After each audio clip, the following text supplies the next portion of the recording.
Okay. Good morning.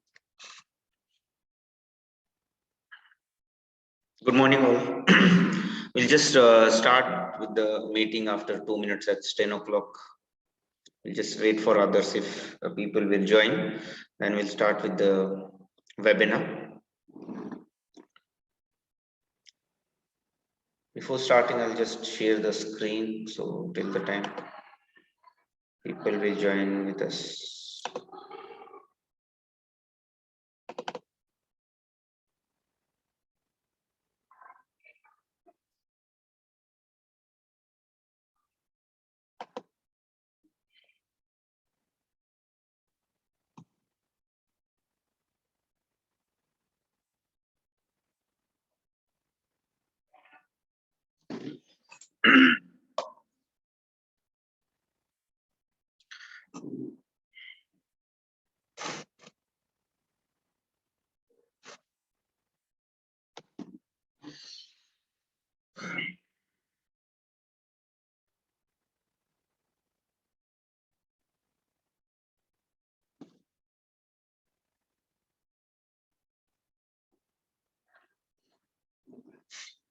Okay.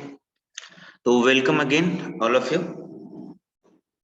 We'll start with the webinar as today's topic is assessment in PYP, how we will take assessment and what is the importance of assessment, how the assessment will help us to do our next step to learn what we will do, and how we can measure the learning of the childhood. So we will start with the webinar.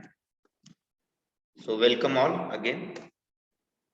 So the first question is, whenever we take the assessment, the first question it occurs in the mind that what is assessment. So what exactly the assessment is? As I have made few points over here, like knowing our new step. What is assessment? Where we are means when we taught any concept to the students, that time to evaluate that particular child, we take assessment. So what is assessment? Like to knowing our next step, that we understand that where we are and what kind of content we have to go with the ahead thing. Like what student know, what concept we taught, what he understood about that particular concept. After that we get to know, okay, what should be the next step, what next step we have to take after finishing particular thing, particular activity in the class. Now how much student understood about the taught concept, whichever concept we are teaching in the class. So that concept, what is the student's understanding about that particular concept? So what is his understanding? According to that, we make our next step, we make our next strategy or next activity, learning engagement, we can say that. We can say as a measurement of students' understanding, as we have the content and we have the criteria with us. So, so according to that criteria, where the student have reached on what is the particular level he has reached and what we have to do after that particular level. So that is a measurement of student. We see that where student how much he learn and what to do next. So accordingly, as next point is how our learning engagements are. So whatever concept we are teaching in the class, and while going with this concept, we have made our lesson plan, our learning engagements. So are our learning engagements are capable to understanding about the kids? Is our learning engagements are made like that where student is understanding whatever we are teaching in the class, or do we need to change our learning engagements? So that thing can be the we understood. So for that reasons we are taking the assessment. So these are the 4 points where we have to look into it about what is assessment exactly about. We'll go ahead. The next point is purpose of assessment. Now, why we take assessment? Why we take assessment? So there are few points which I'm going to share with you.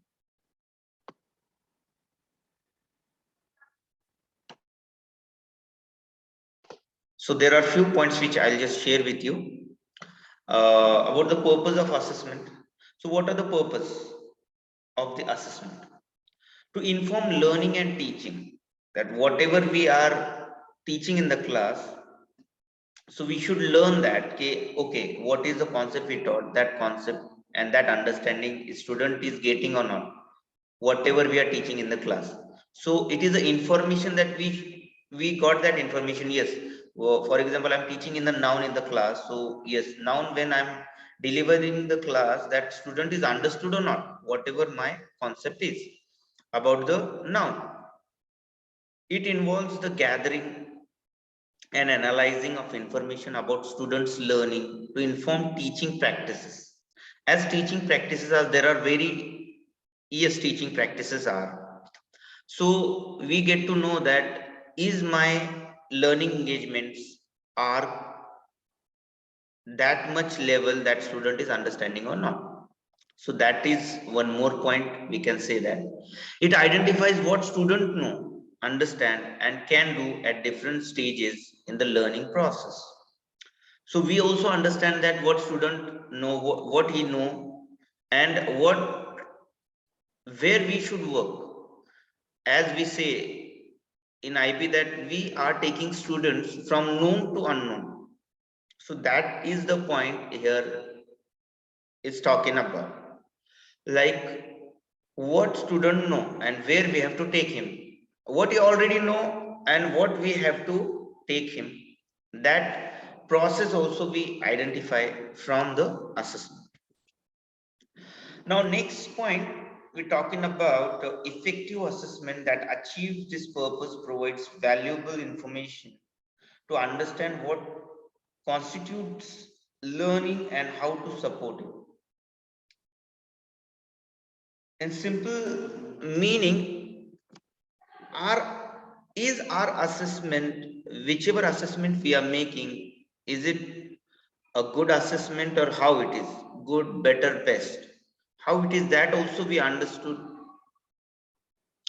that our assessment is uh, providing a valuable information to us, that what student is understand.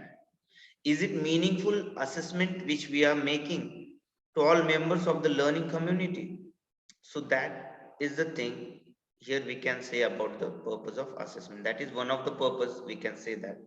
The another purpose we can say, that students become effective self-regulated learner when they are actively engaged in assessment and act on constructive feedback. When we're taking the assessment, so we give the feedback. So whatever feedback we are giving, our student is following that feedback or not, that also we identify. So that is one of the major purpose to take the assessment. This helps them reflect on their progress. So it is affecting or reflecting their progress, how their progress is going. Are they achieving our main agenda or goal or not? Set goals for their learning and engage them in making decision about what they need to do achieve these goals. So that can student, we then further feedback we can give students, so that okay, this is the feedback earlier I have given you, I already given you, and now where you are. So that is also one of the major purpose, we can say that teacher become more effective when they continually learn about what student know and can do. So we also got to know that where the student is, and from where we have to take from where to where we have to take him or her. Parents and legal guardian become more informed when their student learning goals, the child working, and the progress their child is making. Parent, when we inform the parent also about the assessment, so they also know about the children's understanding, okay, what where my child are and what he is learning. So that is, we can say that these are the purpose of assessment which are very essential. uh, Now we'll go ahead.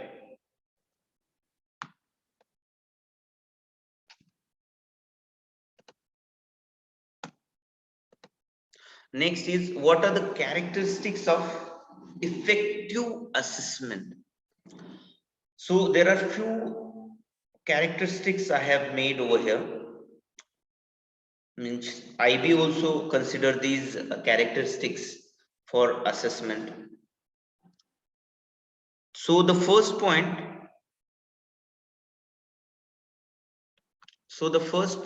we can say that for assessment is authentic.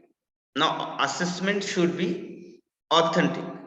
How assessment should be? Authentic assessment, like it supports making connection to the real world to promote student understanding. The whichever concept you are teaching in the class, it should be authentic concept, and whatever learning engagement and assessment we are making to take that particular assessment should be authentic. The criterias which we are making, criteria should be connected with the content and our central idea. So that would be the authentication should be there. Whichever assessment you make, your assessment should be authentic. Now clear and specific. Now here clear and specific, what it is talking about clear and specific, this includes desired learning goals, success criteria, and the process students use to learn.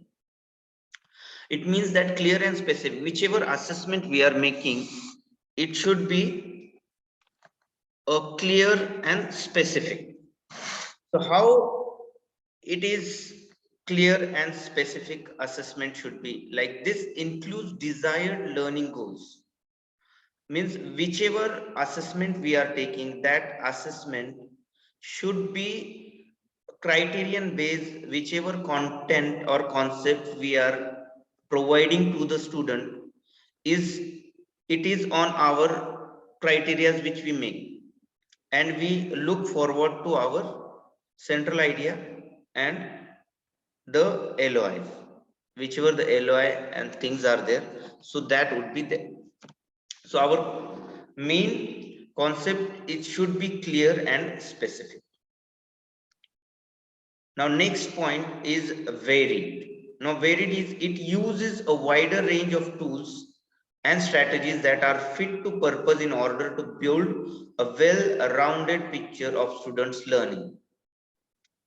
Means whenever we are making the assessment, it should have variety of assessment. As we can say that there are various types of assessment we can take in IB, like peer assessment, group assessment, anecdotal record. There are many tools we have for assessment, like checklist is there, assessment, and peer group assessment, anecdotal record, various types of assessments are there. So we have to make sure, okay, which assessment is better for a specific child or specific group of students or whole class, because there are various types of students also learn in the class that vary. There are a differentiation, we can say that the different level of students we can find out. So our assessment should, whenever we are making, so make sure that assessment also we are giving a various types of assessment,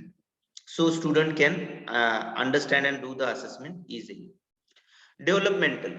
Now it focus on an individual student progress rather than their performance in relation to others. It means that the developmental, which your assessment we are taking, is it developing the child is understanding or not?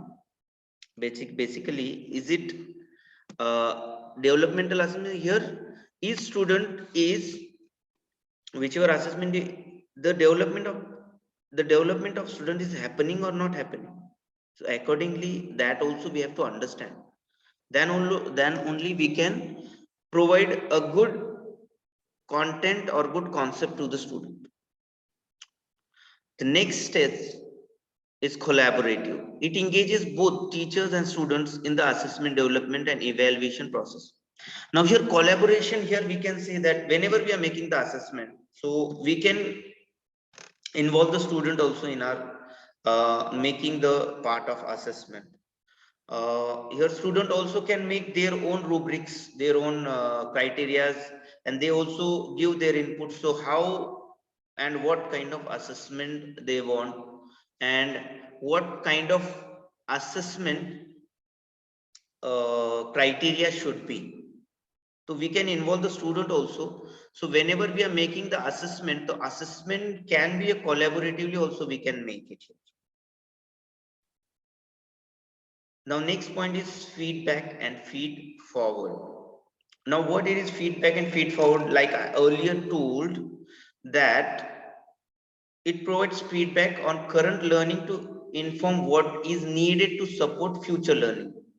As Hattie temporarily said in 2007, that it provides, when we took any assessment on a particular concept, then we can get the feedback from the student about the particular concept, that what I know. For example, if I'm teaching a noun in the class and I'm giving them types of noun and definition of noun and examples of noun, so when I'm taking the assessment, that time I'm if I'm giving these three tasks to them, what is definition of noun, what is the type of noun, what are the examples of noun.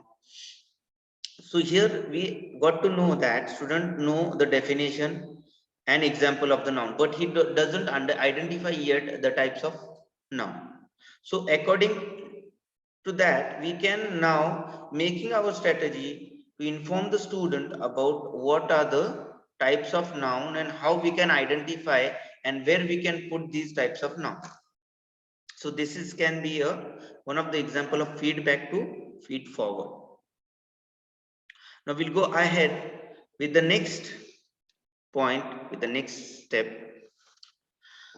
So this is the cycle is given, the learner, learning and teaching, for the learner, learning and teaching, the learning community. Now this is the cycle is given for what, how, and why. What assessment of knowledge, skill, conceptual understanding. Means what assessment is. It's knowledge based, skill based, or conceptual based, conceptual understanding. Now how the assessment should be.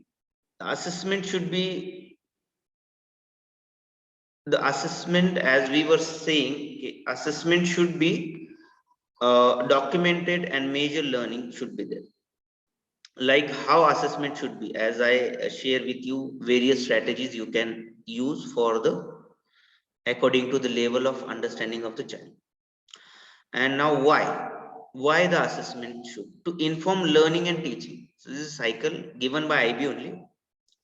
So we'll see this point wise elaboratively. We'll see this, what would be the next point. We'll go what to assess. Now whenever the next point we can say that what to assess, what we have to assess about the student. uh, it is the process or product of learning we aim to evaluate at whichever concept or content we uh, teaching in the class, that concept having a particular goal which we have to achieve.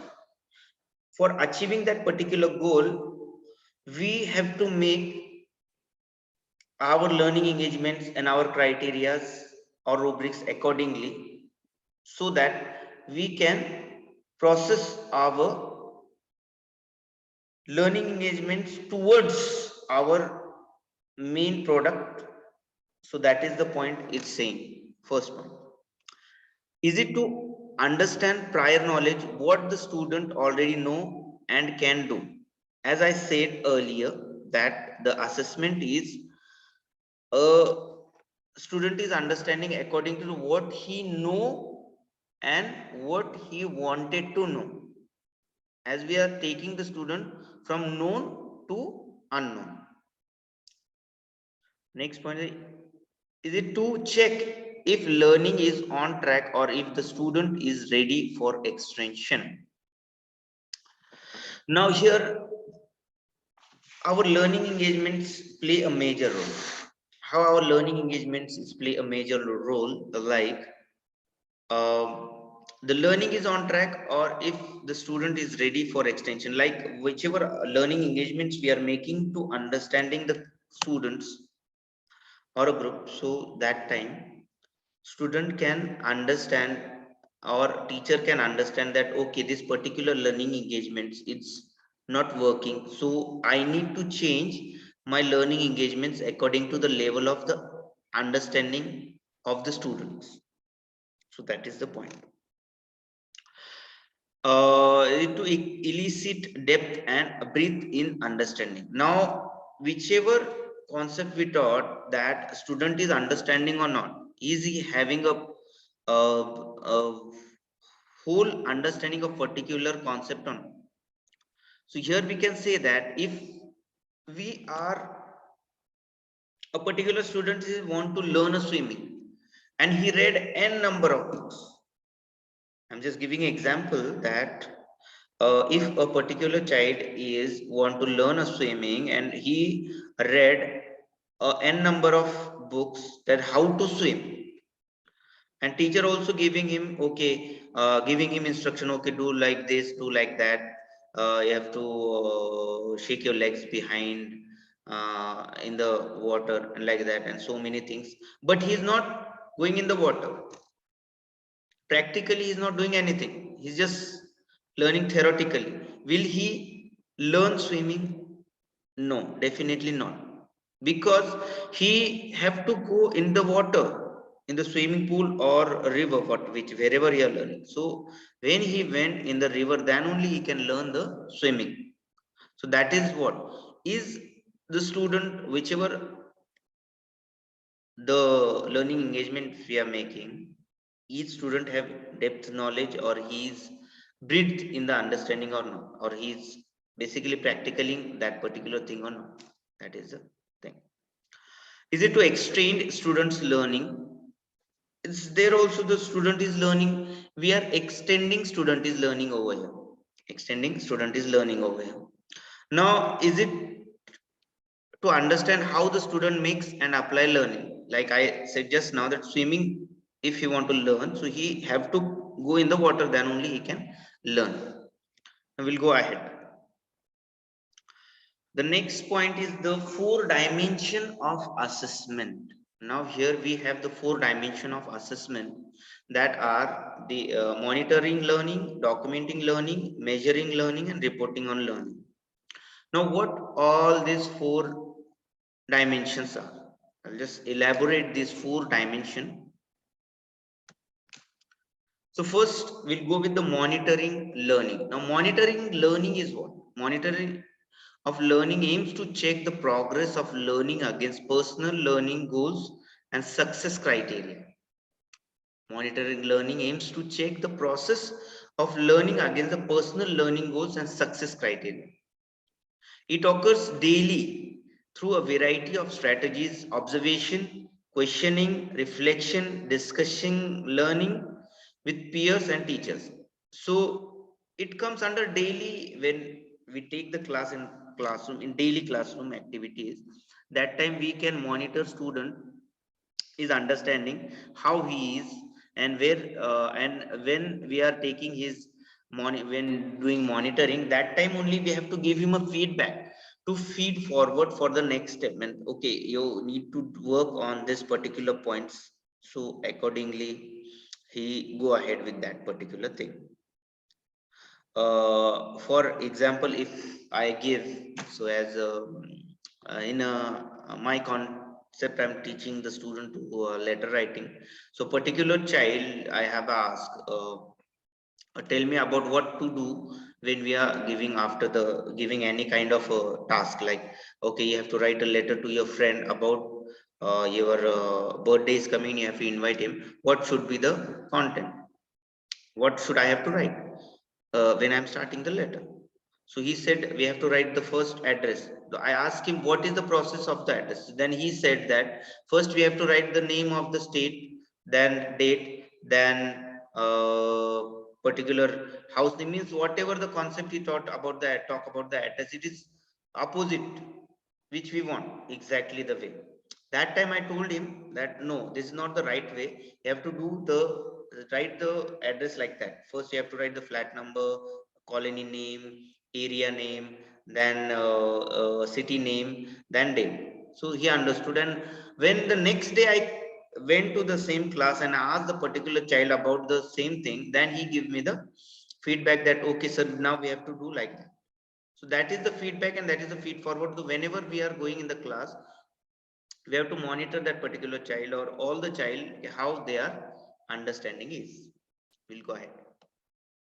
Documenting learning, it's very important. Whenever we do are taught teaching a concept, so we have to make their notebook is there, we have to make the journal. These are used to record feedback and reflection of ongoing learning. So whichever concept we taught, so we should aware about okay, okay, this is a particular concept we taught, and he should understand this much, and we have to go forward from that. Now, learning stories that document an instant when the learner show knowledge, conceptual understanding, or skills. So that also we have to make sure that particular child is giving us very nice ideas. So that also we have to monitor, and accordingly we have to write it down or make a note of it to give him a feedback in future also. Then portfolio, as PYP already making a portfolio makes, they have the portfolio of from first unit to end of the unit. They have their own portfolios we make for collecting of artifacts that can also contribute to reporting. So according to that, the document learning we can do it. Next is measuring learning. The measuring of learning aims to capture what a student has learned at a particular point in time. Not all learning can be or needs to be measured. Measurement tools can be school designed or commercial, but each measurement tool used provides further data to support. We have n number of things in the school providing to the students, so check their measurement. Some IB World School may administer governmental or they have given the various assessment papers they make, and the government also make few papers. So some school ask for the government rule also, government paper also, to check the whether the student is understanding or not, where he stands for. It's like that. So this is the measuring learning, how we can judge with the help of assessment. Analyzing learning. Teacher use multiple data points to evaluate student progress. The aim is to organize data to provide information to support evidence based on decision making. The PYP supports collaborative analysis of data undertaken for individual learner. The analyzing of learning, how the student is understanding. We have to analyze, teacher should analyze that particular all the things and move forward according to that analyzing. After that, reporting learning. This is also a good point. The reporting learning, how we do reporting. Reporting on learning informs the learner community and reflects the questions: how well are we doing? The reporting, how well are we doing? It describes the progress and achievements of the students' learning, identifies areas for growth, and contributes to efficacy of the program. Reporting is perhaps the most public aspect of assessment and therefore needs careful consideration in order to provide clear information that is useful to students and parents in a school awards and communicates grades or other indicators of achievements. It should ensure that these processes are open, transparent, and understood by all stakeholders. There is no specific format preferred by the IB for reporting. The following ways have been used by a school offering the PYP that may be considered or adopted. Parent teacher or student conferences. Its PTM meetings are there, student led conference are there, report card are there, and learning progressions are there. So these are the point where we can report the student. And this is the bibliography where I found all the data for assessment. This is from IB only. Okay, IBU's has given all this information about the assessment. Uh, I hope you understand that whatever the assessments are and how we are taking the assessment, why we are taking the assessment, what are the purpose of assessment, and what are the dimension of assessment, what is the purpose, and what is the that four dimension I have shared with you. You must be understand what assessment is and how we are going to take the assessment. I hope you understand now. For further information, if you have any doubts or any queries, you can text me in this chat box. So as we say that now it's almost we are finishing with this assessment. Miss Radha has joined just now. Miss Radha, actually we almost finished with this assessment thing, how to do the assessment. I'll just show you the what we just now finished with it. What is the assessment thing? I mean, why we take assessment, how we take assessment, purpose of the assessment, and characteristics of the assessment. We just now finished with it. So dimension of assessment, monitor learning, and all the things we just finished with it. So we'll wait here and we'll very soon join the next our webinar on 12 o'clock, which is on inquiry based learning. So thank you for joining. If you have any queries, you can put it on the chat box. Thank you and bye all.